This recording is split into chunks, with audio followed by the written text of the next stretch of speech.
Good afternoon, and thank you for this opportunity. My name is Sofia P, and I wish to talk about my concern about the recommendation of using the McGraw Hill curriculum when an excellent choice available is Goodheart Willcox. Goodheart Willcox has been vetted by all necessary authorities and meets all of the TEKS. This is not the case with McGraw Hill. I wish to talk about a couple of problems that I find in the McGraw Hill curriculum. The Texas Health and Safety Code, section 163.001, says that course materials and instruction on sex education and STDs must be age appropriate. However, McGraw Hill discusses topics like oral sex, dental dams, and masturbation, beginning at the middle school level. It directs students to websites like Scarleteen, which alleges that its content is appropriate for 15-year-olds. Middle schoolers can find answers to questions like, what is foreplay? Is something wrong with me because I like BDSM, which stands for bondage and discipline, sadism, and masochism.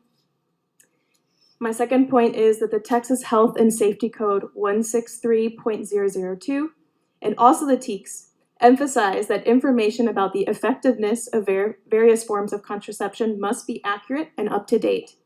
For example, the middle school curriculum states that condoms are 98% effective at preventing pregnancy if used correctly, and that female condoms are 95% effective.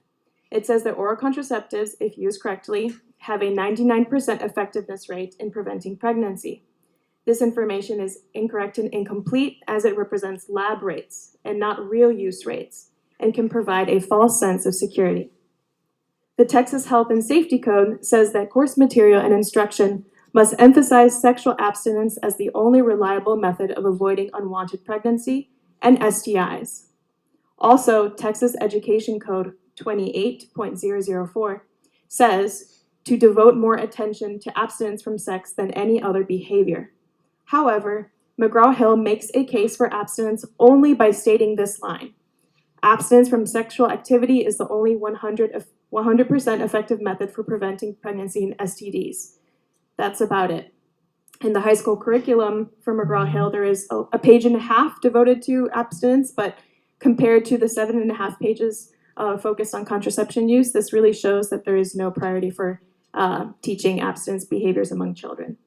There are many other issues with the curriculum. It discusses sexual consent, which the school board determined was not appropriate to include in the TEKS, and also information about STIs are not accurate, such as the misrepresentation of the prevalence of syphilis.